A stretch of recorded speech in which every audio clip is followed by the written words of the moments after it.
Good to see you again. Fine, fine.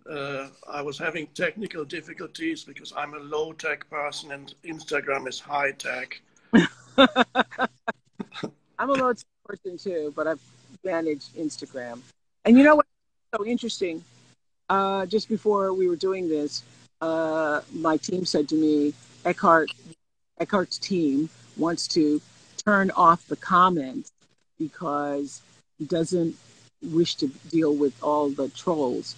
And I thought, wow, that is pretty amazing because all this time I've been like, oh God, you got to deal with the trolls. It never occurred to me you can just turn it off so you don't have to deal with the trolls. You can turn off the comments. So that's why we're turning off the comments, y'all, because we're only here for people who want to hear the message and not here for the people who wish to troll the message. So I think it's pretty powerful. Yes.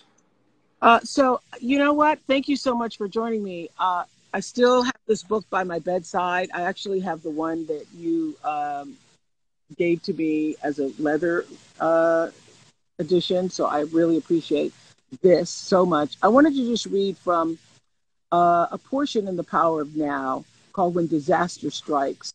It says, when disaster strikes, become an alchemist, transmute metal into gold, suffering into consciousness, disaster into enlightenment. It continues that only disaster has the potential to crack the hard shell of ego and force them into surrender and so into the awakened state. So I'm wondering, is that what this moment is trying to teach us? Because I was just sharing before you came about the moment we were sitting at my table a couple of years ago with Father David, when I was so concerned about the division and chaos, and you said, well, you need this in order to crack the shell. And I was saying, well, are we moving into the Dark Ages? And you said, well, if we are, the Dark Ages only last a couple hundred years. I'd rather not do that. I'd rather not do the Dark Ages if not. So what is this moment trying to teach us? Well, that's what's the function of adversity, or what one could use many terms, tribulation, things going wrong. I've met countless people who've come to me and said to me, if I had not gone through what I have gone through in my life, in some cases it was a serious illness, an accident, or great loss. They lost everything. And they said, I would never have been open to the spiritual teaching and to the awakening of consciousness and to finding real inner peace that is not dependent on external circumstances. They were able to find it because they were confronted. They were taken totally out of their comfort zone, so to speak, facing very difficult circumstances, external circumstances. And that is initially that creates an enormous amount of suffering. And at some point, people begin to wake up and realize that there is another way of facing this situation instead of the unconscious way of reactivity that most people have when things go wrong externally. They immediately react against the situation, and that creates suffering. So it's at some point people realize that if I come to a place of acceptance of the present moment, acceptance of the isness of the present moment, which you can never question, that takes you very deep beyond the conditioning of your mind. And then you realize, and perhaps many people are beginning to realize, a huge amount of suffering is actually not necessarily created by things going wrong externally, but even by just creating the mental possibility that things may go wrong creates even more suffering. Yeah, one of the things that I have learned that's gotten me through so many hard times is that the only moment that matters is this one right now. And if you can look at what is going on, your space, your circumstances right now, you can most often say, right now all is well. Right now, all is well. And in the moments to come, it may not be well or may be well, but in this moment, right now, all is well.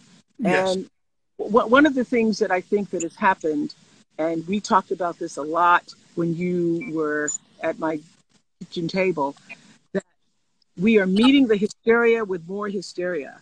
And we were talking about how the media is as equally as hysterical as the circumstances that they're reporting, and that everybody just talks about the hysteria and the chaos over and over and over again, and how we consistently remind ourselves of how awful things are, and then things continue to be awful. Yes, I would recommend that everybody reduces the amount of time they spend on both social media and watching mainstream media, reduce the amount of time and instead use that time for your practice with being present in the moment. That brings about a shift in your state of consciousness. There's an enormous power that's hiding in the present moment. And the more present you are, the more you're able to face circumstances when they actually do arise, then there is a power in you to take right action if action is possible or necessary, and even the right words come out of your mouth when you're talking to somebody. So it's to this presence practice, bringing attention continuously back to the present moment, is absolutely the most vital spiritual practice there is. I And so, believe I yeah. believe it, learned it. So we have some great questions for you today from our readers. The first one is from Lucy, who's asking about something that many of us are struggling with, Eckhart, during this pandemic. Lucy says, how does one not feel grief for all of those who stand to lose their health care coverage, or for those who can't feed their children enough food or pay their rent? How do I stop feeling overwhelming sadness when I'm reminded of watching my mother die through the window of her care facility as my sister and I sang her the lullabies she used to sing to us? That's very real. Yes, in some situations, obviously, you feel it is natural to feel sadness. And if I may just describe, uh, my mother passed away. This is maybe relevant in this context. Um, she passed away in '06, and her death was not precipitated by a virus, but there was a heat wave. And in Europe, almost nobody has air conditioning. So she was 86, and many elderly people died in this heat wave. And so that's very sad. And I remember I was weeping when I sat next to the, I wasn't even able to be there in time to witness her death. And finally I arrived and I sat next to her body and I wept. Of course, I felt deep sadness, but I also had a deep acceptance of this. So underneath the sadness, there was a peace. So you can respond to circumstances emotionally, which is a human thing to do. It's deeply human. You can't cut yourself off from emotions. That's not a spiritual thing. But underneath the emotions, when there is a deep acceptance of the isness of things, then you find that what Jesus called the peace that passeth all understanding, which means the peace that you feel is the inner peace that cannot be explained with reference to external circumstances. And sometimes it seems to be in opposition almost to external circumstances. Yeah, let me just make a fine point on that. Additional to that is that one of the biggest lessons I have taken away and abide by from the power of now is that stress, which is also anxiety, frustration, whatever else you want to call it, but stress, you say, is wanting the present moment to be something that it isn't. And what I have learned, and the thing that has helped me so much, y'all, is being able to accept this moment, this political moment, for what it is, this challenging relationship moment, whatever the moment is for you, getting to acceptance. And one of the things I've learned about that, Ed, you can tell me if this is correct or not. But what I have found is it's like the 5 stages of grief apply to everything in our life. At first, there's this shock. You can't believe it. Then there's the denial. Then there's the sadness. Then there's an anger, which comes when you have loss. And I think particularly during these times, during the pandemic, people have lost their loved ones, but everybody has lost something. We've lost a way of life that we were accustomed to. And so there is an internal conscious and unconscious grieving that we're all experiencing. And I have found that the best way to get through any grief or any loss is to get to acceptance as quickly as you can. Accept this moment for what it is, then you can make a decision about what you will do with the moment. But you got to accept the moment first, because wishing the moment was something other than what it is only causes more resistance. That's true. And any action you take, because acceptance does not necessarily imply or mean that you become incapable of taking action in order to, if this the possibility of doing something about a situation or problem. But if acceptance... And it also doesn't mean that you like it. It doesn't, accept No. doesn't mean that you like it. It means that I accept that it is what it is. Yes. Now what will I do? But yes.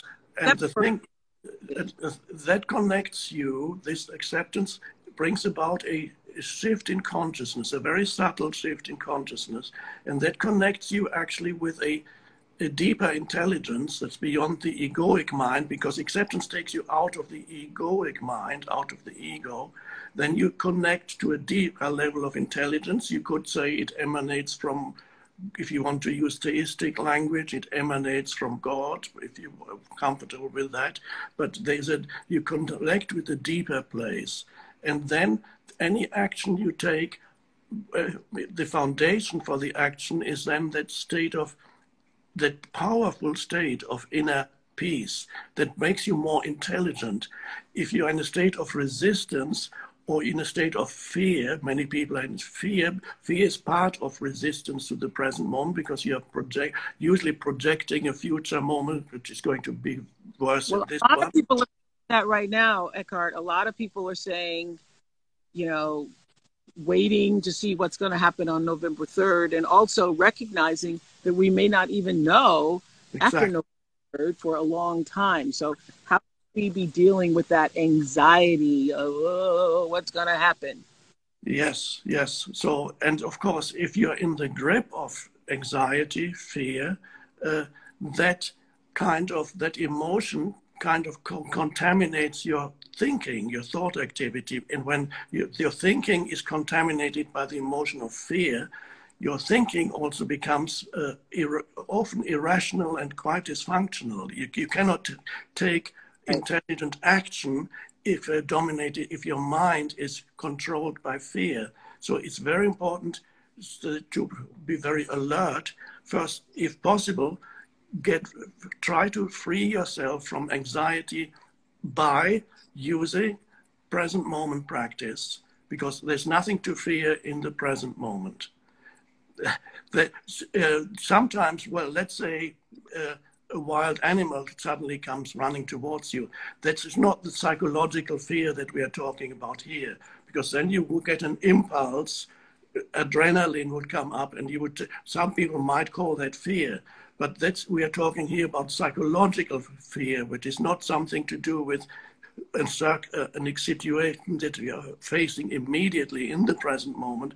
It's a situation that arises in your mind and in the externalized collective human mind that's on the internet and the media. There's all the externalized human mind, and all that is governed these days by anxiety and fear.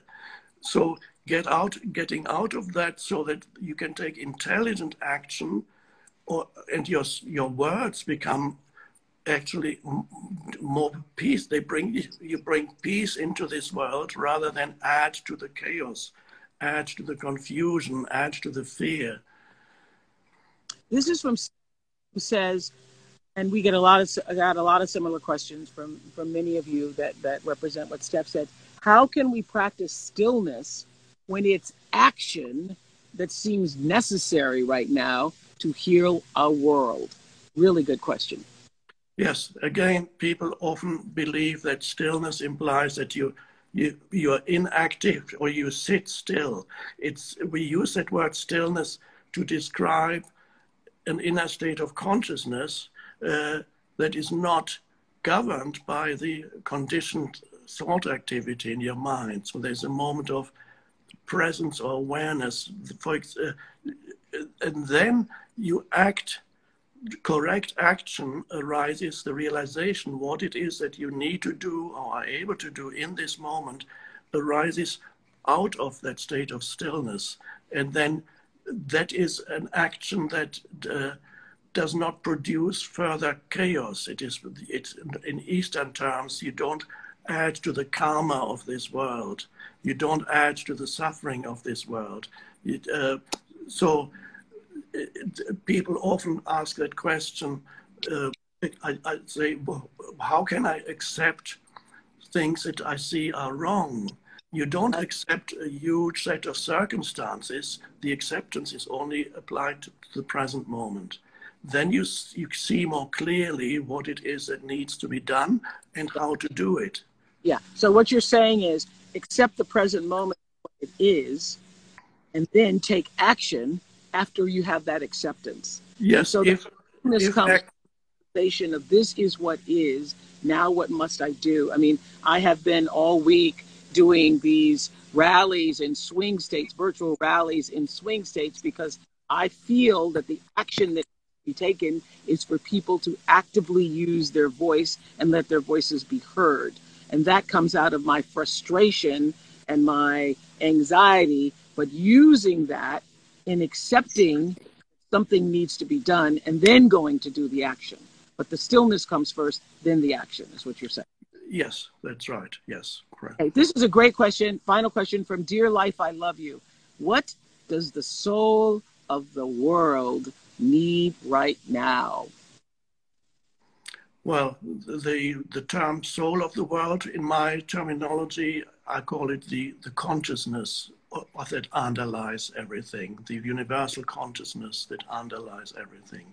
And this universal consciousness that underlies everything, which is an emanation, as I call it just briefly, so I hope it doesn't go too deep, that's an emanation that comes from the source of all life, which we may call God. This consciousness that pervades the universe, and it manifests as countless life forms, including me and you and every human being. This consciousness is in the process of awakening. So there is the entire universe, the consciousness you can see on the planet. If you go back billions of years, the planet was much more, there were not differentiated and highly complex life forms as they are now. They came gradually. Gradually, life becomes more complex. Even in your own life, you can see how you gradually have awakened. And in my life, from a state of completely identified with thought to activity, something awakened in me that I realized there is a deeper dimension to who I am. And the same thing happened to you. You realize there's more to you than meets the eye. And more to you than your thoughts. There's a deeper dimension. That's an awakening. What the universe wants is with the humans, with every human, needs to awaken so that there's a shift in consciousness from ego to the realization of the essence of who you are. Yeah, and you can only that's do that. Real New Earth, my favorite book of all time. So the world, the soul wants to come, the light of consciousness, which is I've been recently talking a lot about the light of consciousness, which is used also by Jesus. And remember, in the New Testament, before God creates even the celestial bodies, it's a mythological account, of course, but it's quite deep. God says, let there be light.